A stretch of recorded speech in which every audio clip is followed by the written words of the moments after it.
안녕하세요, 여러분. 오늘은 여름에 피는 아주 밝은 꽃의 씨앗이지요. 바로 해바라기의 씨앗. 이 씨앗을 간식으로 하루 한 줌씩 먹으면 당뇨병에 어떤 효능이 있는지 알아보겠습니다. 그리고 드실 때 주의할 점, 해바라기 하루 섭취량 등을 알려드리겠습니다.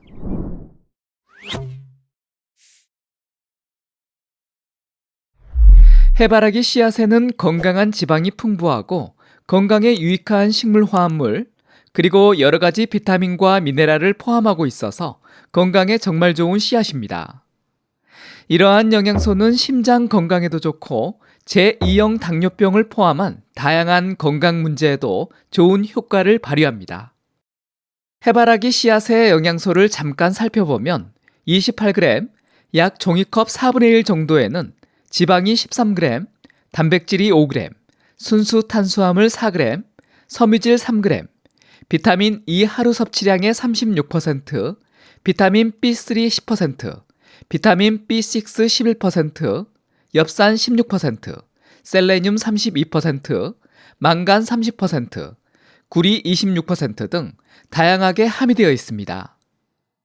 해바라기 씨앗에는 비타민 E와 마그네슘, 건강한 지방 성분과 같은 영양소가 풍부해서 혈압과 콜레스테롤을 낮추고 혈당을 감소시키는 효과가 있습니다. 그리고 이 씨앗의 다양한 식물 화합물이 염증을 감소시키는 데 좋은데요. 급성염증은 자연스러운 우리 몸의 면역 반응으로 발생하지만 이러한 염증 반응이 지속되면 만성적인 염증이 돼 고혈압이나 당뇨병, 관절염, 심장병과 같은 만성질환의 위험을 높일 수 있습니다. 그렇기 때문에 해바라기 씨앗과 같은 식품을 섭취하면서 염증을 줄여주는 것이 좋습니다. 해바라기 씨앗은 당뇨병 관리에 좋은 식품이 될 수 있는데요. 이 씨앗에는 단백질과 섬유질이 풍부해서 당뇨병에 친화적인 식품이 됩니다.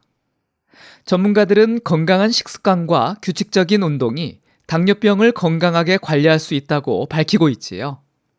그래서 이 해바라기 씨앗과 같은 씨앗류를 식단에 포함시킨다면 당뇨병 관리에 큰 도움이 될 수 있습니다. 먼저 해바라기 씨앗의 혈당 지수를 살펴보면요. 껍질을 제거한 해바라기 씨의 혈당 지수는 GI20이고 28g을 먹었을 때 혈당 부하 지수는 GL1로 아주 낮은 그룹에 속해 있습니다. 이 씨앗이 당뇨병에 좋은 이유가 무엇일까요? 일단 혈당 지수와 혈당 부하 지수가 낮다는 것 이외에 당뇨병에 친화적인 영양소인 단백질과 섬유질이 풍부합니다. 단백질과 섬유질 모두 소화 과정에서 천천히 분해되기 때문에 혈당의 급격한 상승을 막는 효과가 있습니다. 이것은 혈당이 급격하게 변하는 것을 막기 때문에 당뇨병 관리에 도움이 됩니다. 그 외에도 당뇨병에 아주 좋은 영양소가 함유되어 있는데요.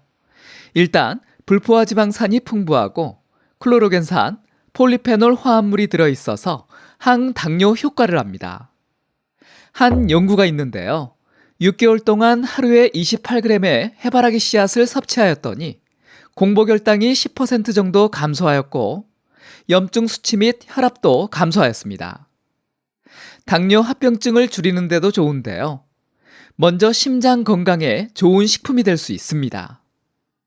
해바라기 씨앗에는 아몬드보다 많은 마그네슘이 들어있어서 혈관을 수축시키는 효소를 차단해서 혈관을 이완시키고 혈압을 낮춰줍니다.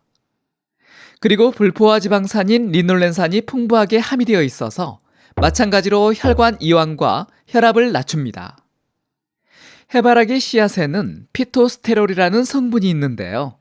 이 성분이 콜레스테롤의 흡수를 감소시키는 효과가 있어서 심혈관 건강을 지원하고 염증을 억제하는 데 도움을 줄 수 있습니다. 한 연구가 있는데요. 3주 동안 식단에 해바라기 씨를 28g씩 포함시켰더니 제2형 당뇨병 환자들의 수축기 혈압이 5% 감소하였고 나쁜 콜레스테롤은 9%, 중성지방 수치는 12% 낮아지는 것으로 나타났습니다. 여러 가지 연구들을 종합해 분석한 메타 연구에서는 해바라기 씨앗의 피토스테롤과 리놀렌산이 고혈압 예방에 좋고 심장병 발생 위험과 사망할 위험을 현저하게 감소시키는 것으로 나타났습니다. 그럼 이렇게 당뇨병과 당뇨합병증에 도움이 되는 해바라기 씨앗을 얼마나 먹는 것이 좋을까요? 해바라기 씨앗은 하루 28g, 종이컵으로 4분의 1 정도 드시는 것이 좋은데요. 한 번에 모두 먹기보다는 3번 정도로 나눠 드시는 것이 좋습니다. 그리고 익히지 않은 채로 드셔도 좋고 약한 불에 살짝 볶아 드셔도 좋은데요.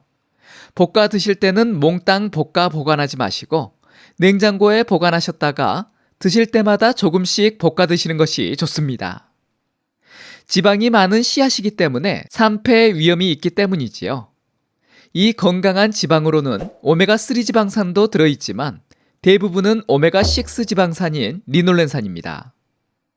그렇기 때문에 과하게 섭취하게 되면 인체 염증이 증가할 수 있어서 하루 28g 이하로 드셔야 합니다.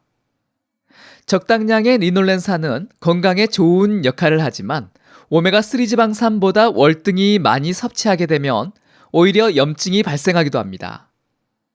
이런 위험을 줄이기 위해서는 오메가3 지방산이 풍부한 식품과 같이 드시는 것이 좋은데요. 항상 말씀드리는 오메가3 지방산이 풍부한 호두와 같이 드시면 큰 도움이 됩니다.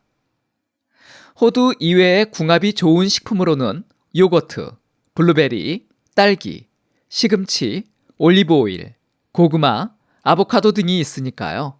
가능하다면 해바라기 씨앗 단독으로 드시기보다는 효과를 더 상승시킬 수 있는 식품들과 같이 드실 것을 권해드립니다. 해바라기 씨앗을 드실 때 주의해야 할 점 하나가 더 있는데요. 바로 카드뮴입니다. 해바라기는 토양에서 카드뮴을 흡수해서 씨앗에 축적하기 때문에 하루 28g 이상 드시는 것은 좋지 못합니다. WHO에서 밝히고 있는 카드뮴 제한 권고량은 1일 70 마이크로그램인데요. 해바라기 씨앗 하루 권장 섭취량인 28g에는 약 13 마이크로그램이 함유되어 있어서 하루 섭취량을 지킨다면 크게 걱정할 필요가 없습니다. 하지만 이 카드뮴을 다량 섭취할 경우 먼저 뼈에 축적되면 뼈 조직에 손상을 입힐 수 있고 장기적인 다량 노출은 신장 기능을 저하시켜 만성 신장질환의 원인이 될 수 있습니다. 오늘 영상에서는 해바라기 씨앗의 건강 효과와 섭취량과 먹는 법을 알려드렸는데요. 내용을 정리하면 해바라기 씨앗은 단백질과 섬유질이 풍부해 당뇨병에 친화적인 식품이기 때문에 하루 28g씩 드신다면 혈당을 올리지 않고 안정시키는 데 큰 도움이 됩니다. 그리고 마그네슘과 피토스테롤이 있어 당뇨 합병증의 위험을 감소시킵니다. 하지만 오메가6 지방산이 풍부하기 때문에 호두와 같은 오메가3가 풍부한 식품과 같이 드시는 것이 좋습니다. 주의사항으로는 카드뮴이 들어있어서 과량 섭취하면 좋지 않습니다. 그리고 신장질환이 있다면 드실 때 주의가 필요한데요. 신장질환을 악화시킬 수 있는 카드뮴뿐만 아니라 칼륨이 아주 풍부한 식품이기 때문에 신장에 문제가 있을 경우 칼륨 배출이 힘들어져 자칫 고칼륨 혈증이 발생할 수 있어서 섭취 시 주의를 기울이거나 드시지 않는 것이 좋습니다. 이번 영상이 도움이 되셨다면 다른 분들에게도 공유해 주시고요. 구독하기, 좋아요 눌러주세요. 감사합니다.